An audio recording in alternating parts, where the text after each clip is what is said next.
What's up everyone? Welcome back to a new video where we're gonna react today to Clavicular on Piers Morgan. So without any further ado, let's go.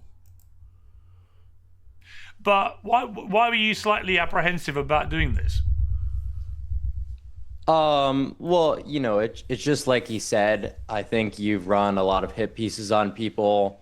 I don't think your production team is fully honest about, sort of why you want to do these interviews. And I think you like to catch people, kind of off guard and make them look bad. But I don't think you're going to be as hostile towards me because it's like you said, I'm really not a political figure. This is kind of something new that we're discussing. We're discussing something that's more along the lines of self-improvement. That's kind of like a new philosophy. I haven't really seen anywhere on the internet before. Yeah, I mean, look, in relation to what you just said about what I do, I would take issue with that, as I would with all the people I suppose you're referring to, because I don't set out to be overtly confrontational. I certainly don't set out to gotcha these people, whether it's Andrew Tate, Nick Fuentes, or whatever. What I tend to do is when they're people who deliberately say inflammatory things, I tend to put those comments back to them. We do our research. The production team that you've slightly maligned there will do a very thorough professional job, and I will put back to them their own words. Now, I will then challenge them about why they said it, the context in which they said it. Do they mean it? Do they really hold these inflammatory views, or are they just winding people up? You can notice that Piers Morgan have some loose skin under his chin, and you might think that it's because he's overweight. But that might be part of the reason. But I think it's more because he doesn't know how to mew properly, like I've came across some videos where if you're not keeping your tongue on the roof of your mouth and keep a suction in, like the skin of your face will just get loose under your chin. But if you keep the suction in your mouth, like the skin should be pulled up. And so on. But that is the job of a journalist. That's where you and I are different people. We're different animals. I'm a different animal to Fuentes and Tate and the others. They're kind of influencers stroke commentators, and you're in that category, I guess, without... You can see Clavicular. He knows what he's doing because he's holding that position. You can see like by his facial expression that is neutral, that he's mewing right now, and he's keeping the suction in his mouth, and you can notice it by his lips like really sticking together and like pulling back a little bit. Much of the commentary. You're a different kind of person. But my job when I interview people like you is just to get to the bottom of who you are, what you stand for, stuff you've done, stuff you've said. Why would you automatically assume that is a kind of gotcha mechanism? Well, I just assume that because that's kind of, historically what I've seen, right? That's just based off my own experiences. So you watch my interviews and think I try and trap people? I think so. I think you deliberately try to make people look bad. Usually people on like sort of the fringe of the right wing, but like I said before, as long as you sort of haven't, automatically aligned me there, maybe we'll be able to have a good interview that's not, just you looking for gotcha clips. I'm not sure about Piers intentionally trying to make people look bad. I think like he's really doing his job most of the time as a journalist, where he confronts people about their own views from a different perspective. There's definitely some moments where he's gonna keep banging on some positions that most people nowadays don't really care about, like for example,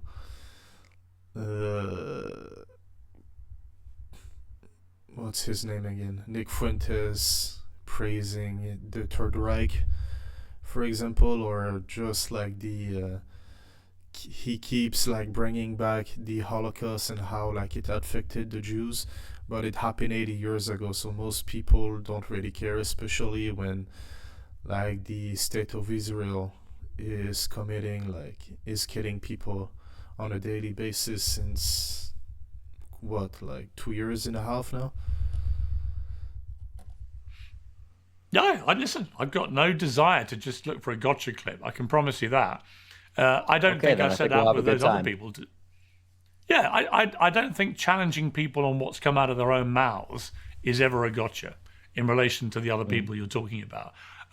They can get quite lively, those interviews, because people tend to not be challenged like that. In the world that you swim in, it's rare that people like Nick Fuentes or Andrew Tate or others like that, Sneeko and others, that they get directly challenged about what they've said.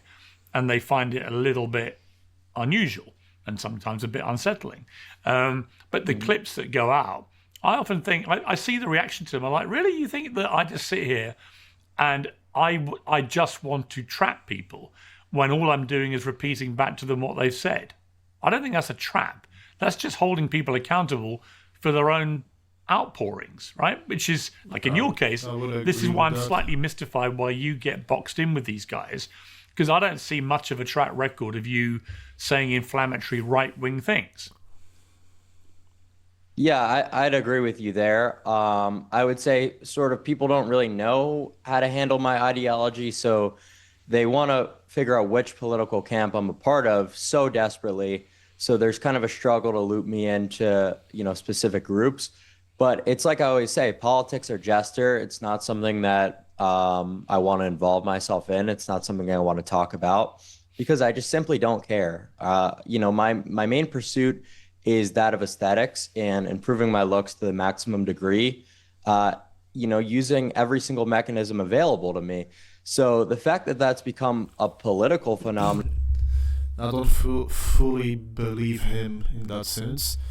I think that's part of his persona and it's part of his persona, but I think like he definitely has some political views, but just to like enhance the character of he only cares about aesthetics and looks maxing. He pretend that he doesn't care about politics, but for me, like, I think he definitely does, especially with some clips that I saw where he was taking some positions, but like to kind of keep that persona that like he's the embodiment of looks maxing, he's gonna pretend that he doesn't really care about it, but it's definitely not true in my opinion. On just really doesn't make sense to me at all. You've done pretty much everything in terms of aesthetics to make yourself look perfect, right? This is your ambition.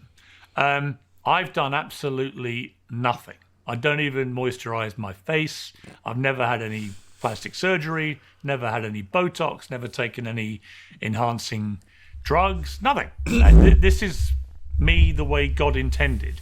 Do you think when you look at the pair of us that you are more aesthetically appealing than me?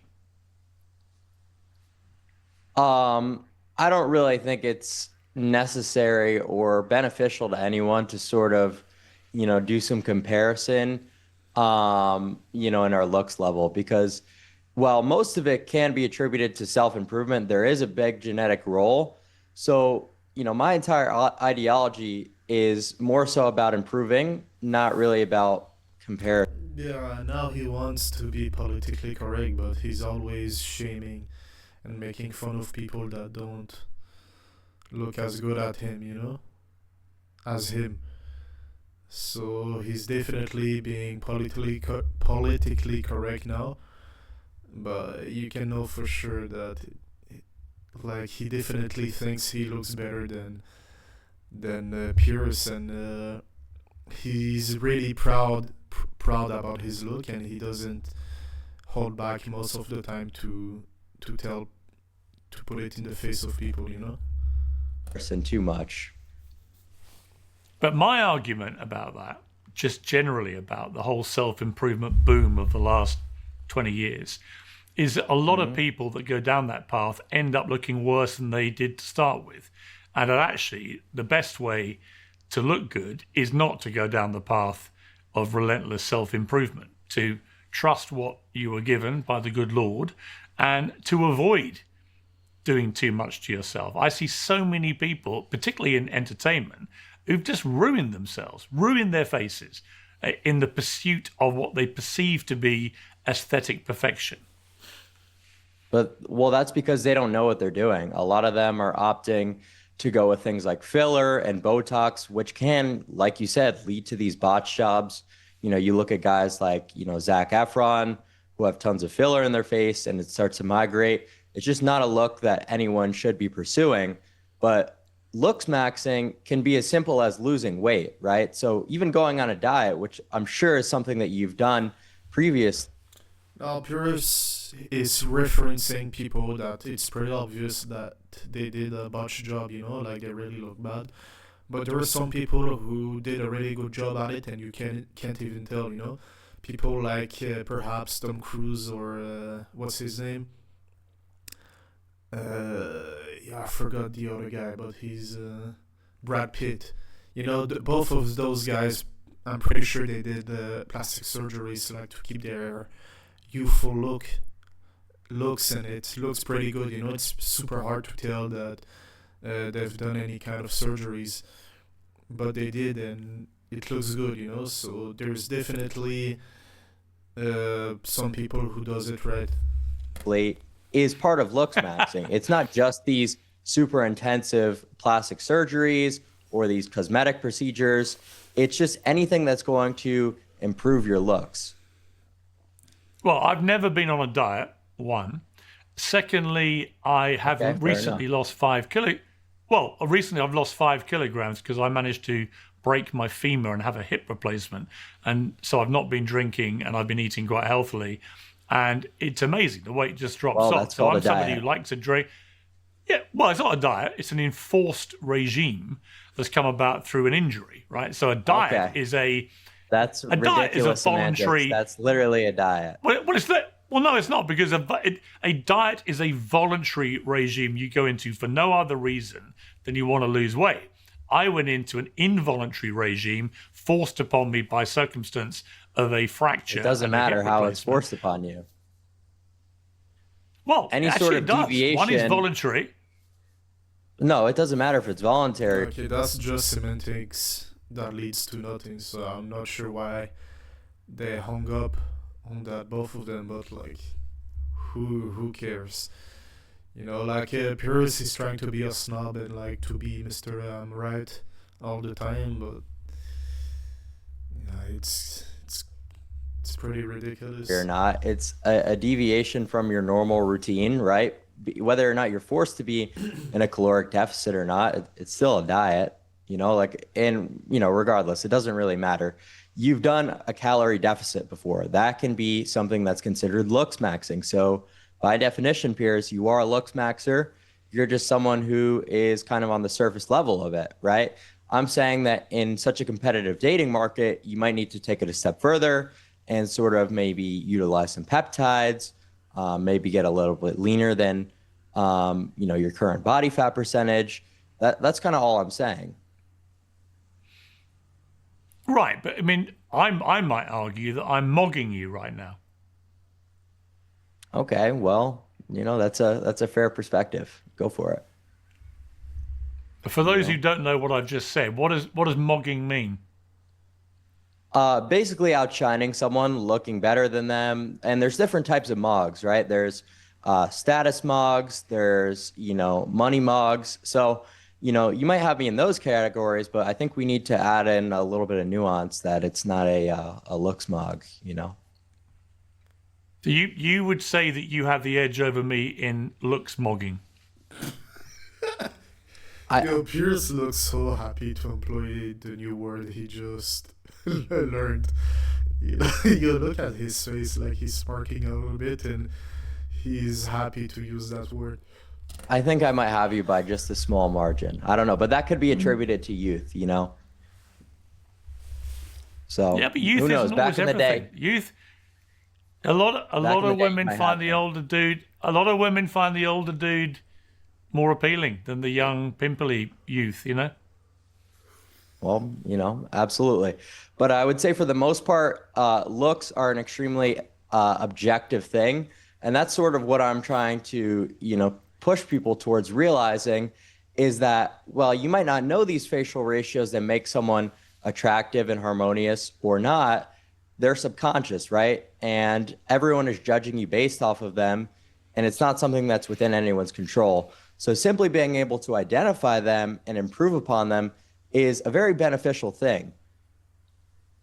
Okay, well, let's have a look at you before you started all this, and we'll compare to what you look like now. So there's the before and after. Um, Hmm. what age were you in the before picture? Can you see that where you are? Yeah, I would have been 16 years old. And the one on the right is you. What are you now? You're 20. Yeah. I think I saw some videos or pictures of Clav, and I don't think he looked quite as jack as in those pictures. So I think he had a pump before taking the pictures. He did a few push-ups, and then he took the picture. So you've been Well, that through would have been when obviously I a was 19, I transformation. believe. Because from the pictures that I saw, like he's super lean, but he lacks in muscular development a little bit. Okay, so you've been through a big physical transformation. That's clear. Your face has changed dramatically. So what have you Yeah. done to your face to look max yourself? It's a lot of pharmaceutical intervention, especially during puberty, right? So this is going to be the time where it's most important for people to optimize sort of their growth mechanisms and their growth pathways. And a few of the ways I did this is with exogenous hormones like testosterone, like human growth hormone. I did things like block aromatase, which is testosterone converting into estrogen so that I would actually grow taller. So there's plenty of different mechanisms that I leverage to sort of masculinize myself a little. And pretty much all of those are useless because you're already going through a steroid dose of testosterone when you're in your teenage years. That's why like you go from being a child to a man in less than 3-4 years. So your body is already producing mass amount of testosterone, and so it's very stupid like to inject steroids at that age, especially like in his case, he didn't become particularly strong or athletic. Like anybody who knows what he's doing in the gym as a teenager could have maybe not be as enhanced as him, but like they would be pretty close. Bit more and to become a little bit bigger. So, it would just take me so long to go through every little step that I took to looks max. Okay, but then there's a harder degree called hard maxing, which is my Correct. understanding, correct me if I'm wrong, because this is your lingo, not mine, which is often surgical or invasive methods to alter appearance, fillers, implants, plastic surgery. So a more dramatic way to use surgical enhancement. Is that accurate? That's accurate, yes. Have you done much hard maxing to yourself? Well, a lot of people consider anabolic steroids to be within the hard maxing category, and I've done things like Botox. But in terms of like actual surgical osteotomies, rhinoplasties, I haven't done that. It's just more so about pharmacology. Have you partaken in mewing, a technique involving specific tongue posture to improve your jawline structure? I have participated in mewing, and the whole idea behind mewing is that it should be your natural tongue position, right? That basically means that your palate has enough space to accommodate your tongue, and that you've got proper development. And this also, is going to help you with focusing on nose breathing, which during your development is one of the key things for looks max. There's not much you can do after you've already developed improperly, but mewing is going to be one of those things that's absolutely required during the youth. Where do you come up with these phrases? I mean, I've got two cats, two Burmese cats. They mew, they meow. That's what I perceive to be mewing. Where do you get this link? It comes from the doctor Mew, who I think Mew is in his name, but it comes from the doctor who developed the method, I think. His father was a dentist, and then the son like continued the profession, and he discovered by the tongue position it would influence your jawline and your breathing and your posture and all sort of things, Go from? So a lot of the lingo comes from forums over the years. This was a very niche part of the internet for a while, and this was one of the techniques from Dr. Mike Mew that became very popular. I would say that this is kind of just like the most surface level form of looks maxing that's sort of been known, throughout internet spaces since, really about 2016, I would say. But like the more hardcore forms of looks maxing weren't really discovered and weren't really in the mainstream until a little bit later on. See, there'll be people watching this who've never heard of you go, why are you giving all this airtime to this guy? It's all quite interesting, but what's special about you, right? And I would argue the reason the New York Times did a big profile on you is that you're now making, it is reported, at least $100,000 a month from your daily stream, which often involves hours and hours of you just streaming whatever you're up to. And I presume you'll include, your impressions of how our interview goes, for example.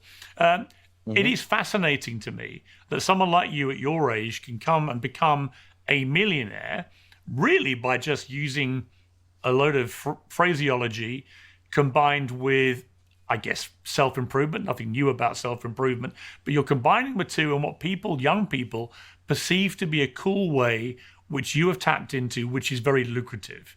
That is why... Yeah, he didn't really become popular because of the way per se. He became popular because of the persona that he created, Like, people can take to the bank with them all the advice that Clav is giving, but the real reason why he's popular, it's because, first of all, the looks that he has, but it's really about the persona that I talk a little bit about at the beginning of the video. Like, he's pretending to have no political views, and he's solely dedicated to looks maxing, and people are drawn to that sort of mystical character, like he's like the embodiment of beauty on earth, that's what he's trying to portray. Then that's why like people are watching him, and and he's popular on stream, and he kind of makes a few characters of the internet, like he took a little bit of the playbook of Myron, and they sing girls to their face, and so he's like really a character, and that's why like he's pretty popular on streaming. You're interesting, right?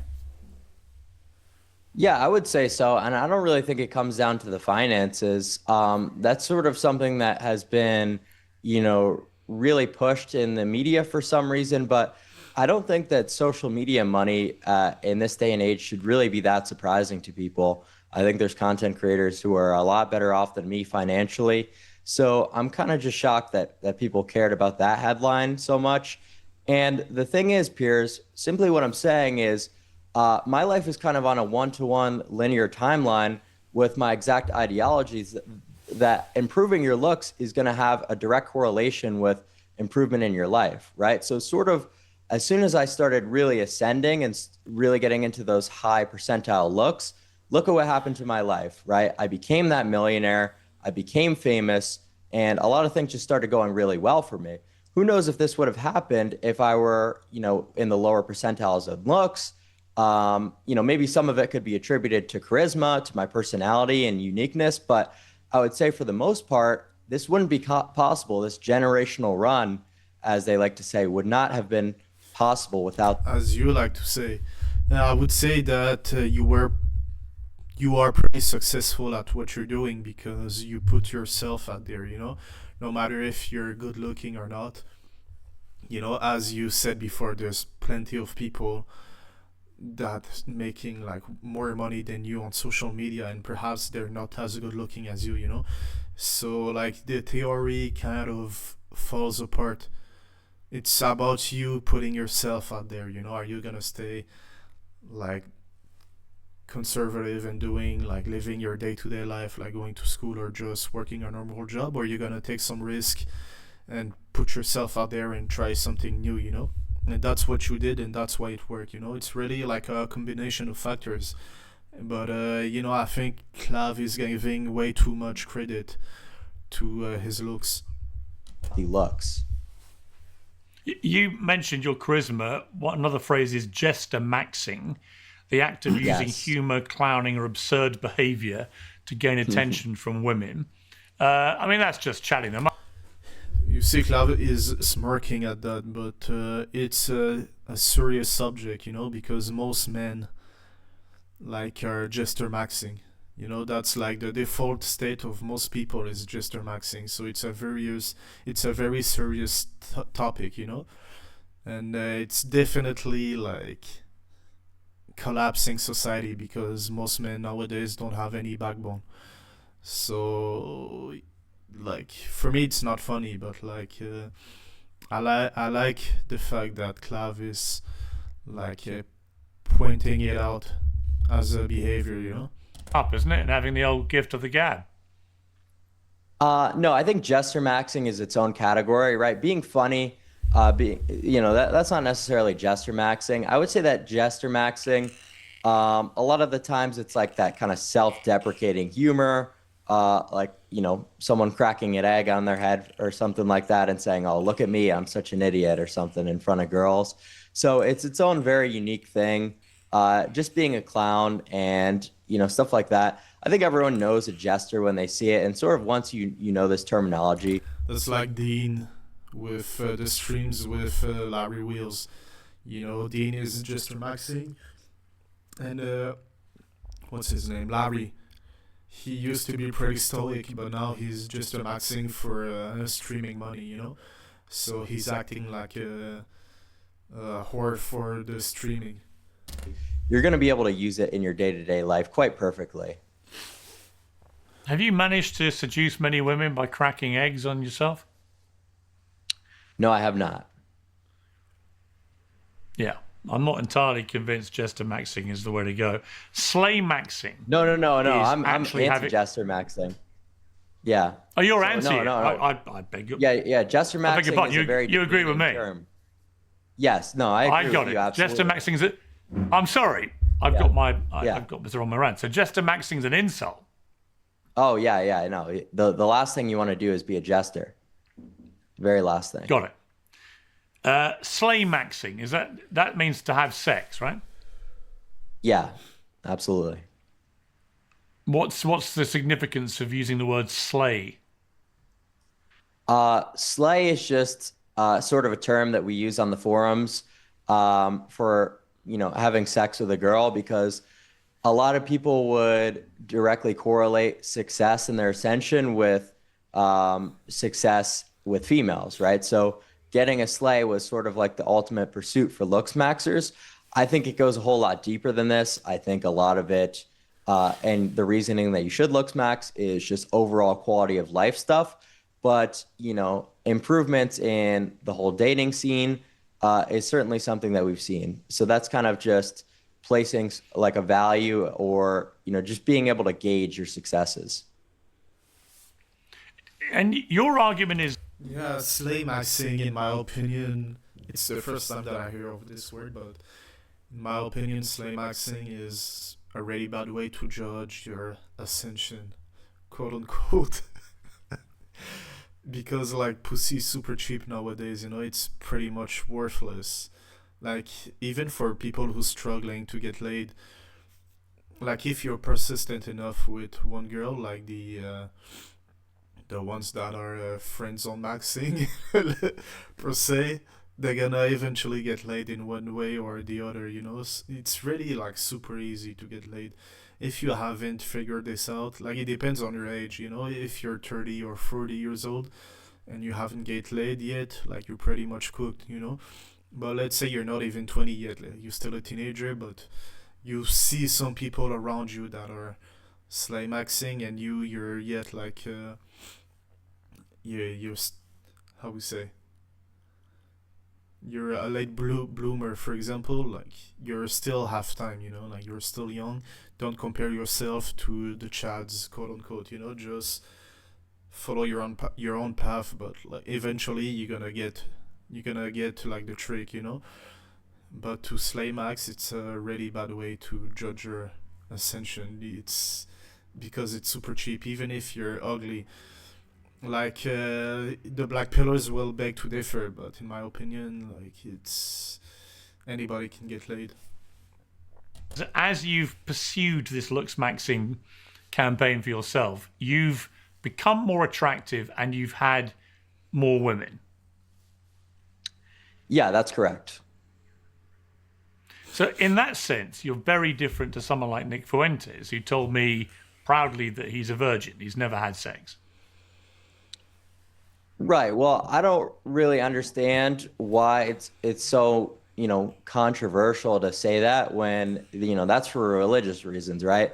I seriously doubt that you would ever say that to someone who is of the Islamic faith, someone saying that they're reserving themselves for marriage. I think, Yeah, I would. you would I would. probably be I would, screwed yeah. in media if you were to use that same argument against the Muslim that you No, did but against Nick, simply because he's Catholic. yeah, but it's yeah, but hang on, it wasn't. I didn't use it as an argument. I just asked him if it was true.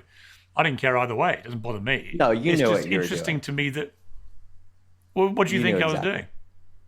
You were trying to make him look bad and sort of use the whole thing of him never having sex with a woman as some sort of like insult or some sort of way for you to, like make him look bad. And it was just a little ridiculous. Well, actually, all I said to him was, "Do you think you'd be less intense about everything if you just got laid?" I was just having a bit of fun with it. I was doing a bit of jester maxing. Yeah, but I mean, like that's just attacking someone based on their, religious beliefs, and I don't really think that makes any sense. Nick Fuentes is not religious at all. There's nothing about him that gives away that he's religious. Quite in the contrary, he have all the signs of somebody who's not a believer. Like, somebody who truly believes in God. Like, you're gonna see it through their behavior that they're believing in God. But it's not the case with Nick. And for him to be a virgin, it's not for religious reasons. I think, like, he probably have low testosterone. Like, he doesn't have like that much of a sexual appetite. Perhaps he's asexual. Some people think he's a homosexual. But at the end of the day, none of it matters. Like, that he got laid or he gets laid or not. Like, who gives a shit, honestly. You don't think Nick Fuentes ever does that? Well, this is about you. If you want to morally grandstand over people, just because he did it, does that mean I can do it? Like that No, no, argument no. no It's longer not. It's not applies. morally That couldn't grandstanding, but count. it's not. No, it is. Hang on, It hang on. I definitely wasn't is morally. morally I'm not morally. grandstanding. I'm not morally grandstanding, but I do think if somebody, for example, like him, has been very critical of people who are Jewish, for example, and have a Jewish faith, what's wrong with questioning him with his faith? And by the way, his faith is the same as mine. He's a Christian. I'm a Catholic, right? And I had no problem with his answer. I was just curious what kind of person he is. I'm curious what kind of person you are. What's interesting is you're clearly very different people, because I'm going to come to the van where you're all in the same van, and I'm sort of scratching my head as to what you guys have in common. I just don't see that you have much in common with someone like Fuentes, or why you would think it would benefit you to be seen with him in the way. In fact, let's come to it, because it was quite interesting. One of the few controversial things, genuinely, I think you've been involved with, was this scene in Miami when you're in a van with the Tate brothers, with Nick Fuentes, with Sneeko. When you watch that video, are you comfortable about that? Well, listen, Piers, historically, you've, kind of been talking about this whole thing with Ye for a little while. So I've actually got a Ye thing as well for you. So Yeah, you can see that Clav was expecting that question in some way or another, and like he prepared for it, you know. Oh yeah, yeah. why would you go to that island, Piers? Oh, they censored the song, but I think he played the song and he censored it. Why would you go to that island, Piers Piers? Morgan uncensored, huh? You Which know, island? you know what I mean? So that's the No, point, is no, like no, we hang could on, all hang on, point hang on. fingers and show Wait. bad No, no, clips. no, no. Wait a minute. Wait a minute. Which island? You mean the Epstein Island? Obviously, I've never been there, never met Epstein, never had any connection with him, not in the Epstein files. Now they're getting into the serious topic, you know. You can see Clav, like his lack of experience and his young age probably gonna fail him a little bit in that exchange, and you know this is where I guess Pierce can kind of excel, and it's in the direct confrontation, you know, yeah, they were talking about Jester maxing a little bit earlier, but you can see that Clav is struggling to keep a straight face, and he's smirking at confrontation, you know. But now, like Pierce, he just got waking up, you know, and he wants to confront Clav like directly, you know. Other than references to being at lunches and Other things that than have nothing to do with him. Well, brutal. no, you Other can go than read them. The beauty of the Epstein files, you can go and check my name. You can read every entry. You'll see none of them have anything to do with him or his activities or anything. I'm just mentioned in passing as having been at completely unconnected events. So there's nothing Well, to what do with about that. I just met Lane Ghislaine Maxwell. Well, I'm Oh, about to come yep, to there you that. So I go. was pictured with a. Okay, I was pictured with her at a book launch for 5 minutes. I've talked about it. She admitted that under oath. The only time we'd ever met was for 5 minutes. So I have no connection to that scandal at all, other than I once met her for 5 minutes at a book launch. So let me come back to you in the van with the Heil Hitler song playing. Well, this Ye is has like a little now bit ridiculous because you're with Well, no, hang the on, number hang one on, Lux hang on, Maxer. hang No, on, no, no, no, no, no. hang Pierce, on, Pierce, you're with hang the on. No, you're with the I'm number going to one finish my Lux question. Maxer. Okay, go ahead. Yes. Let me finish my question. I'm just curious. You can see like Clav really did prepare for the interview, you know, because he's taking a page of the Pierce Morgan book, and like he's cutting him off before he asks the question, you know, just to throw him off, you know. But like Pierce is doubling down, and he doesn't let Clav get away with it, you know. He wants to press him on that, which is to be expected. But it seems like Pierce really didn't figure Clav out, because it seems like he still doesn't understand that, first of all, Clav doesn't care about all that shit, and his audience doesn't care either. So you can try to take the moral high horse with him, but nobody cares. Because Ye has now publicly apologized for all his anti-Semitic behavior and language in a full-page advertisement. It doesn't matter. Stico, I don't think. Andrew Tate trying to backtrack from what happened there and language in a full-page advertisement he took out in a newspaper. That came after the thing with the van. You've seen Andrew Tate trying to backtrack from what happened there. Fuentes doubles down because that's what he does about everything. He views it all probably as a bit of a joke and it doesn't matter. Stico, I don't think really matters. He's not significant in the way I think that you are in terms of influence. But I look at you there. Yeah, Nico is not as influential as Clavicular. No, I'm not sure that's true. I mean, you see a lot of clips of Clav like on a generational run recently, but Snuko's been around for a long time, and he's making his resurgence, I guess, Like he's pretty popular now, like more than ever, I think. So I see clips of him like everywhere. He's interviewing like everybody, you know. So he's all over YouTube, all over the internet, perhaps way more than Clavicular right now. And you got a guy behind you literally doing a Nazi salute as Heil Hitler plays in this van. A song that basically pays.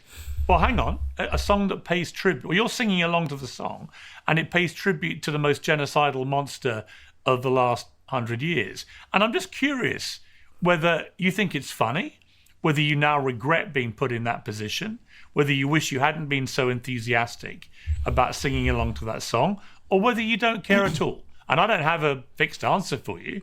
I'm just curious what you genuinely feel.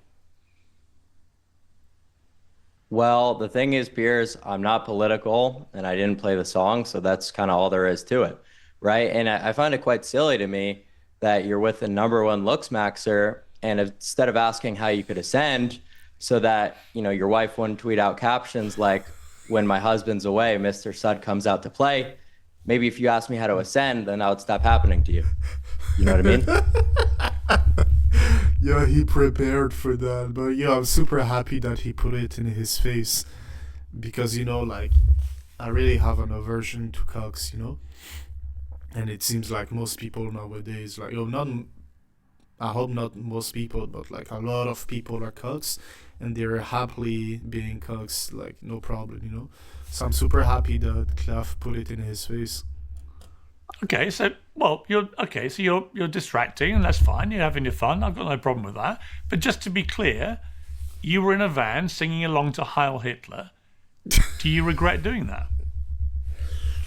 Well, I didn't play it, right? So it's like if someone were to come next to you in the street and play a song, it's like, you know what I mean? So it's like, I don't know why you're trying to get political along to it. And this is exactly what I mean by your production.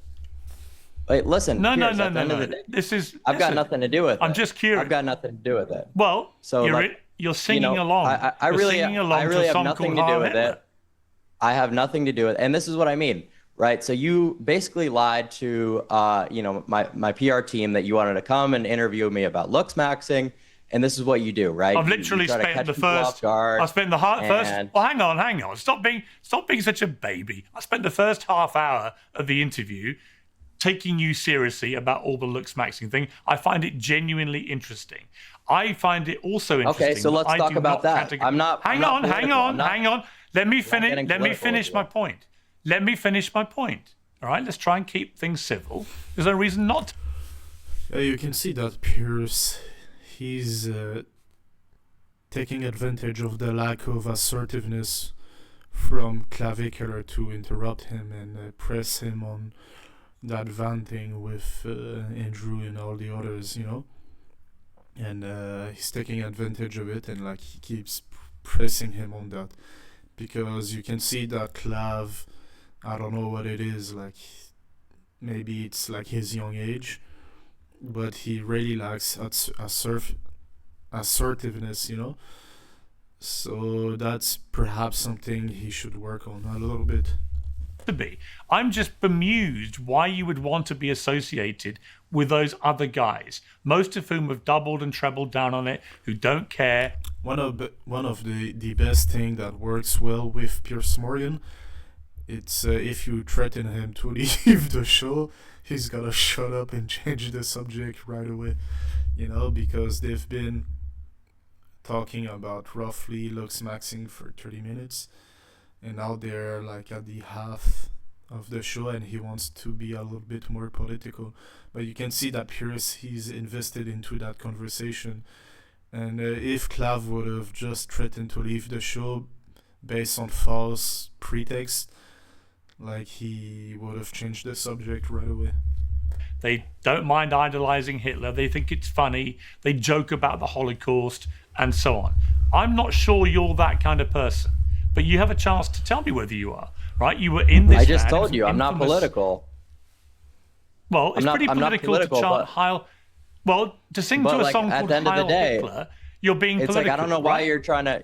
I don't know why you're trying to make me this political figure when it's something that I've tried so hard to avoid. It's like I want to talk about looks maxing, but at the like my I position understand. on everything is like I'm not going to be scared to collaborate with people. That's something that was good for my career objectively to collab with bigger creators. It's like just as I would with any leftist. Like there really doesn't make any sense for you to do this whole Jester Max where you're trying to make me this like right wing guy when I'm not joking. Straight up. I'm literally doing. I'm actually literally. Well, no. Hang on. I'm literally doing. Hang on, Clav. I'm literally doing the opposite. I'm actually giving you the chance to say you're not one of those right wing guys. That you don't idolize Hitler. There you go. That you don't for the sixth time. Well, I just said I'm not political. Yes, but okay, that's my comment. Okay. So it's like if you're gonna make me like come on here and denounce like every single political figure, I'm not political. That's all you're getting, Piers. That's all you're getting is I'm not political whatsoever. Anyway. Okay, so back to looks maxing. Back to looks maxing, Clav, Piers. I understand. Like you're not gonna have this gotcha moment where you have. I'm gonna try. Okay, it's not a gotcha moment. You were singing Heil Hitler, right? You made it political, not me. As I said to you at the start of the interview, I will always challenge people on what comes. Yeah, Piers is trying to gaslight Clav into saying that, you're the one who's political, not me. But as he said many times before, he didn't choose to play the song. And even if he chose to play the song, like it's just a song, you know. Now he came on the show to talk about looks maxing, so it has nothing to do with politics. So you choose, Piers, to talk about politics, but he's trying to gaslight Clavicular into trying to pretend that it was his idea, you know. So that's being a manipulator right there. Comes out of their mouths. You were singing Heil Hitler with a bunch of people, some of whom have been brazenly anti-Semitic. I'm simply asking you, do you feel comfortable looking back on that video? Do you wish you hadn't done it? And do you understand why people were so offended by it? Yeah, I absolutely understand why people are offended by it. But at the end of the day, it's like something that went viral and, Okay, that's something smart what Clavicular did, is that he acknowledged a little bit of what Piers was saying just for him to get him to leave him alone, you know. So he doesn't have to address all the points, but he addressed like the most important thing, I guess. It's to acknowledge, okay, I can see how we can make some people uncomfortable, you know, and with that, like, it should put Piers at ease, I think.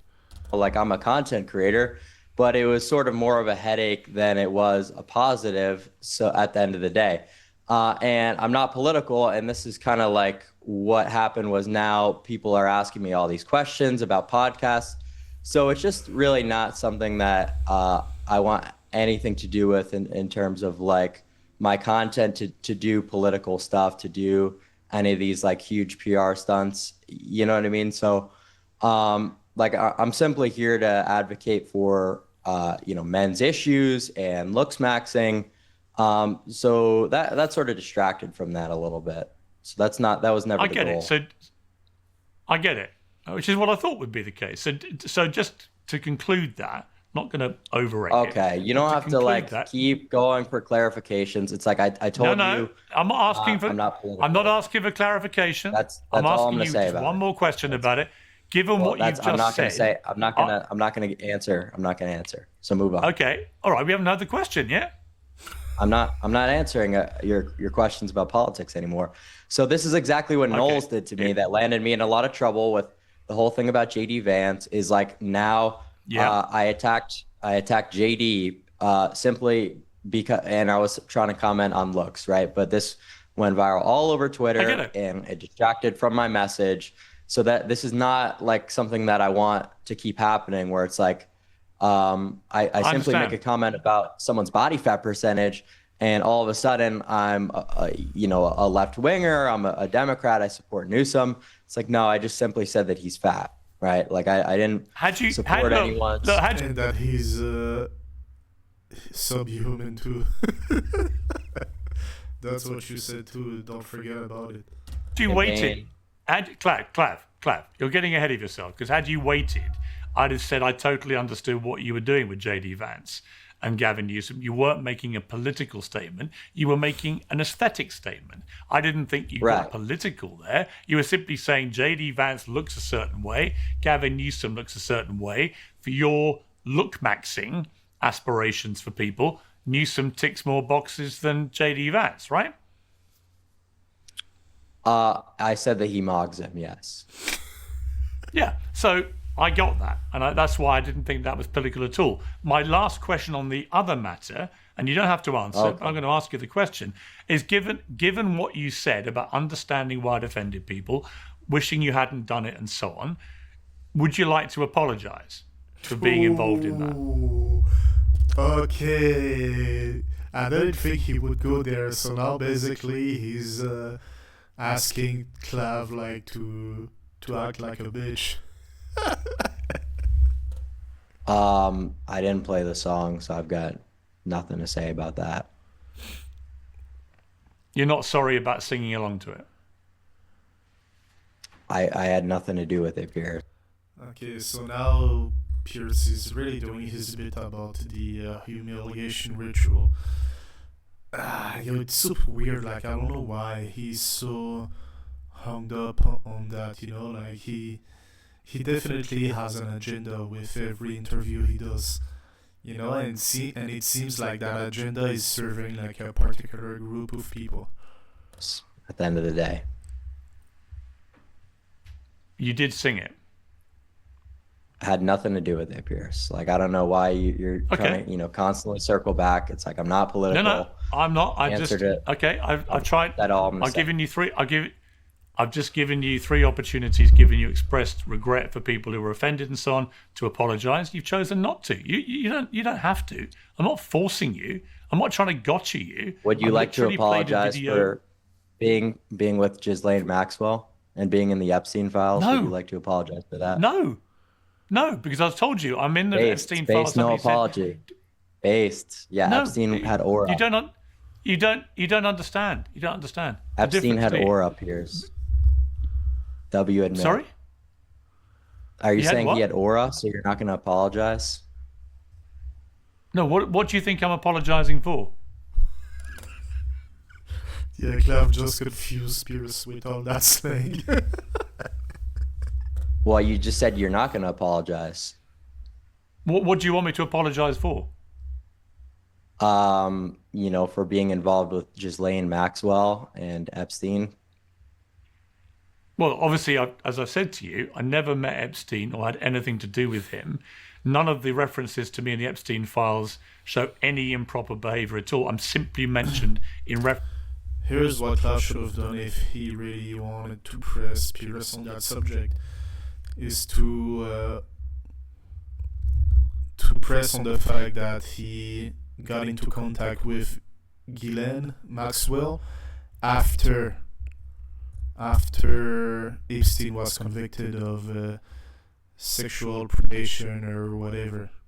So he really got to put the emphasis that he should have known that Ghislaine, as the wife of Epstein, that got convicted for child sexual abuse or whatever, he still decided like to meet her, and he should have really pressed him on that, but he didn't. He doesn't. So References to disconnected events like luncheons and so on that had nothing to do with him or Maxwell. And I met Ghislaine Maxwell for 5 minutes at a book launch where we talked about her father, Robert Maxwell, who owned the newspaper that I was the editor of for 10 years after. Yeah, and he was working for the Mossad too.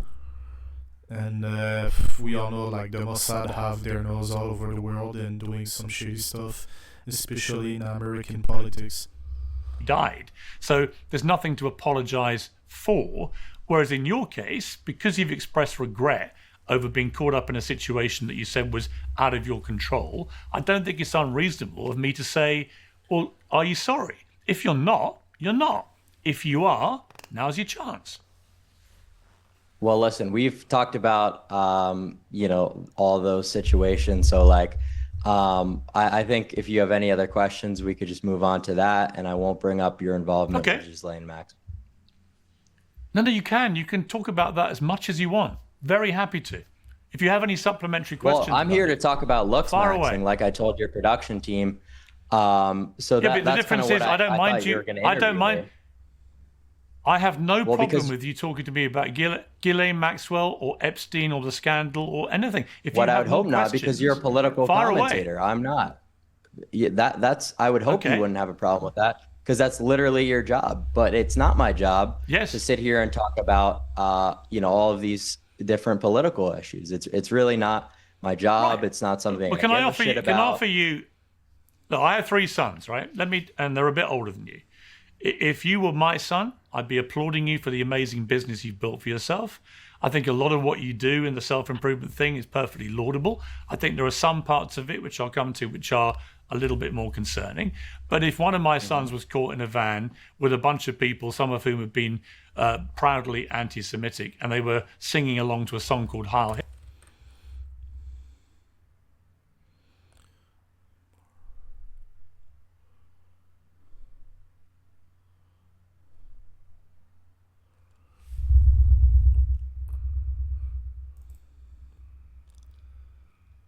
Hitler, I'd have a firm word with them. And There he is again with his moral high ground and virtue signaling all the time. Like he can't like let it go with his virtue signaling. Like he's always waving a finger in the face of his guests and virtue signal like to their face, like like a woman doing attitude. Like, can't you stop for a second? Like you're always hung up on that. Like always, like waving your finger of virtue signaling to the world. Like, yo, just stop, man. Stop it. I'd get them to apologise to people who were rightly disgusted. You've chosen not to, and that's fine. I'm not gotchering you. I'm just saying, do you feel sorry? If you don't, you don't. Don't worry. But he already said he's not sorry like multiple times, and that he has nothing to do with it. But you keep like gaslighting him into guilt tripping him into saying like that he's sorry, man. Can't you shut the fuck up and move on?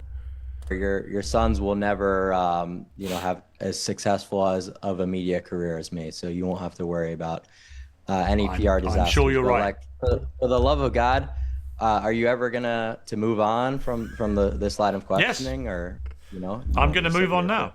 I'm going to move on now. ahead. I'm going to move on now. There's a thing called bone smashing. Now, this is the bit that I find concerning. This is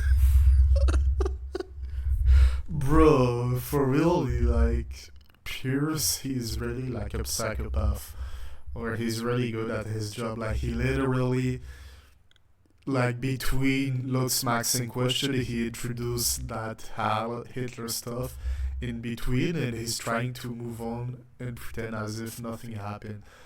It's just like he really has no shame. Like he's looking at his paper. Okay, looks maxing question, looks maxing question, looks maxing question. Political question, Heil Hitler, Andrew Tate's Nico stuff. Okay, force him to apologize. Ritual of humiliation. Looks maxing. And then what? Like down the road, there's gonna be another political question. the dangerous and pretty discontinued and discouraged practice of actually hitting bones in your face to create a more chiseled look. Have you done this, and do you encourage people to do it? Yeah, so I have done this. This is something that was part of my routine for years, and still is. The problem is there is sort of a barrier to entry to all this stuff that comes with just, intelligence, right? So if you tell people about bone smashing and they're super low IQ, they might, hit themselves in the eye and cause a lot of trauma or, severe harm to themselves. So like these are things that could be very dangerous if, done in. That's a fake disclaimer to pretend that he's responsible with his advice. But who's gonna take a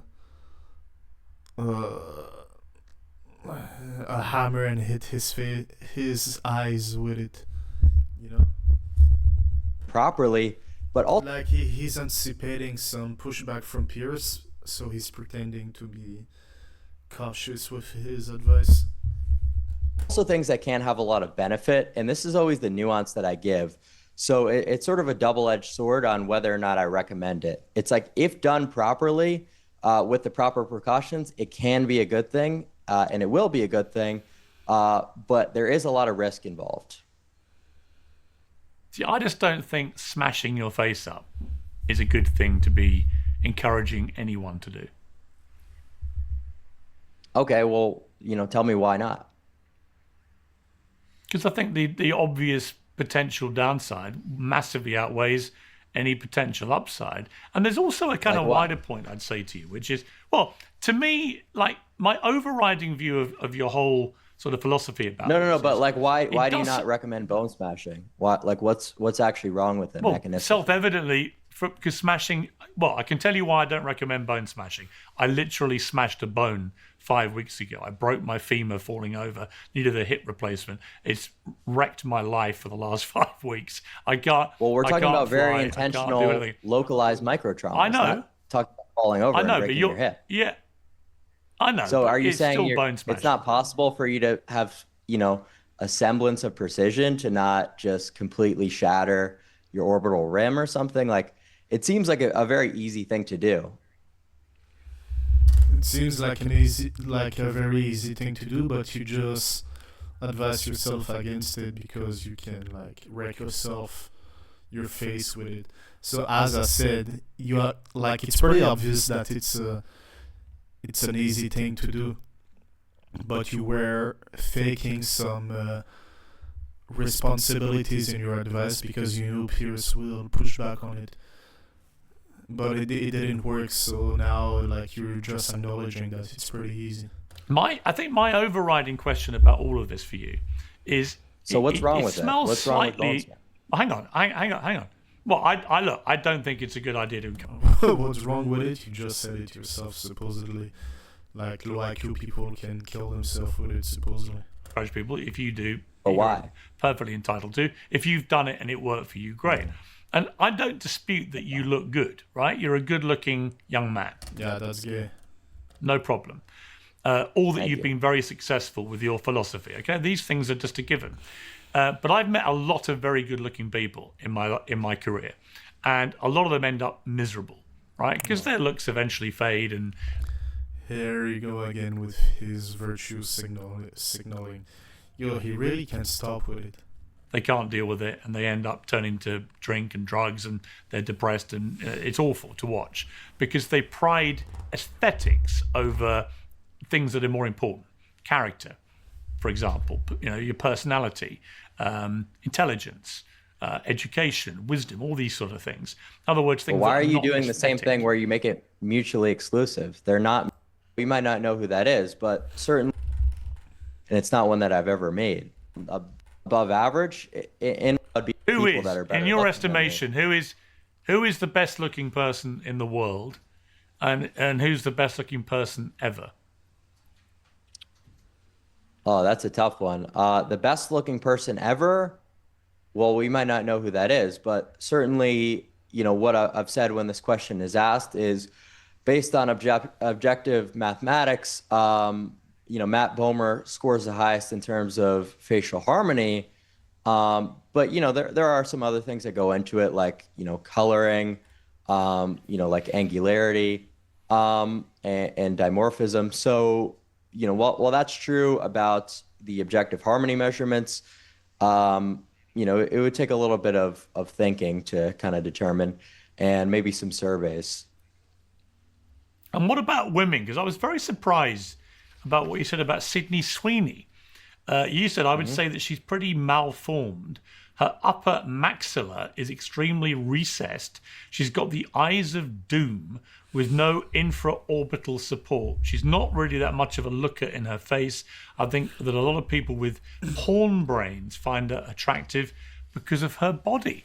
I mean, very ungentlemanly comments. And secondly, you couldn't be more wrong. I mean, she's like the hottest sex symbol in Hollywood right now. He's having this take because, like, he's just people are always like, how do I say? Like people are always praising women on their look to the point where like everyone is just losing their head, you know, like people are not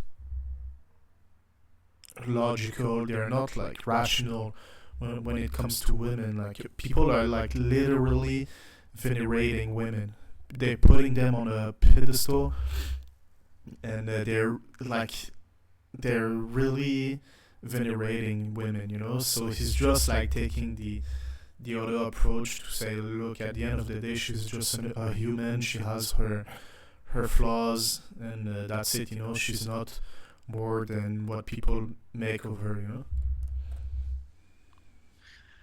Well, yeah, but like I said, that's because a lot of male society is obsessed with pornography. They're gooners, right? So that sort of body type and that sort of archetype is sort of what they're looking for. And this is sort of true about most of the famous OnlyFans models, most of the famous porn stars, is they don't have model faces, right? They would never be seen on a Victoria's Secret runway. They simply have big tits and big asses. Excuse my language. What's wrong with that? I There's nothing wrong with that, but he's saying that she's overrated because of her body. That's what he's saying. He's literally answering your question. I didn't know if this was like a live thing or not on a media network. I don't know how this works. Oh, no. I don't mind your language. It's uncensored. You can say what the hell you like. I'm just curious what you have a problem with your problem with those particular women's body part measurements. I don't think it's a problem at all, but it only becomes a problem to me when you sort of place these things higher than the face in terms of sexual desire, right? I think a girl with a good face is, a lot more desirable than these, sort of curvy models who don't necessarily have good bone structure facially. They've got a lot of, phalos. They've got recessed convexities. So like that sort of thing is not really what I'm into. The whole Sydney Sweeney look. Do you not think it sounds a bit misogynist though? Can't you give women a bit? Oh my god. He had to bring that word up. That's Piers Morgan's favorite word. Every time you have any kind of criticism towards a woman whatsoever, he's gonna bring the word misogynist right back at you, you know. He's such a simp, and like for real, like it's a good thing that his wife is cheating on him, because or perhaps she's not even cheating since he's consensual and he's a cock.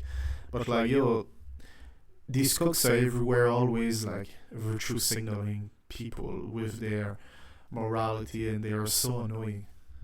More of a break. I mean, to study them in such extraordinarily pedantic detail, overanalyzing every inch of their aesthetics, and if they don't reach If you're mad about it, why did you bring him on your show?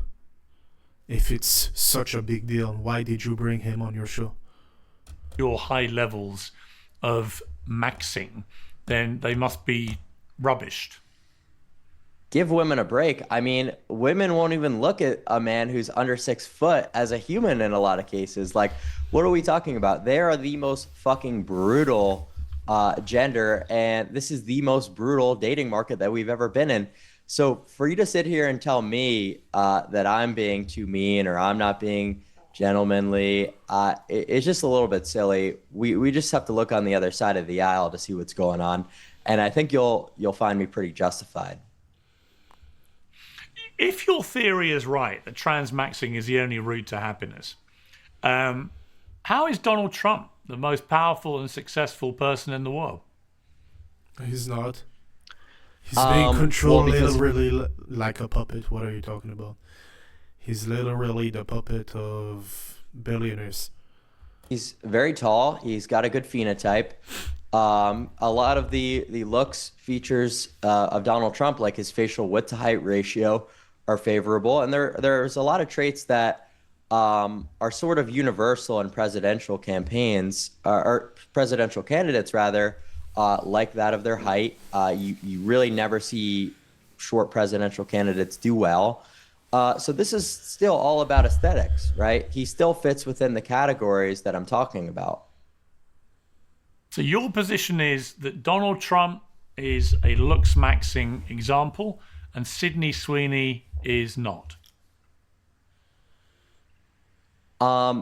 First of all, I just said that Donald Trump has a lot of the traits that make someone do well in a presidential campaign. Yeah, he's trying to find a got you moment. He think he's smart with his little smirk, but he's more annoying than anything.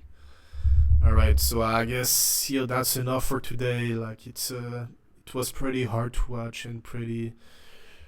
Yeah, Piers, he's quite something, in the bad sense. Let's go to the comments, see what's going on there. Came here to watch Piers get mugged. Mr. Suds was busy with Piers. Okay, yep. I'll put this one here. Mr. Suds was busy while Piers was filming this for sure. That's like the gardener of his wife. Maxing reach Piers Morgan. Lol, Piers removed the soundboard effect,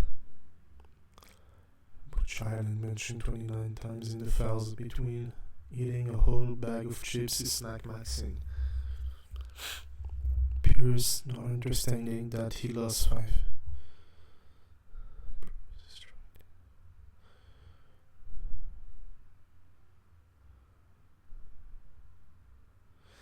Okay, so the comments are just stupid, and it's probably a bunch of kids like goofing around.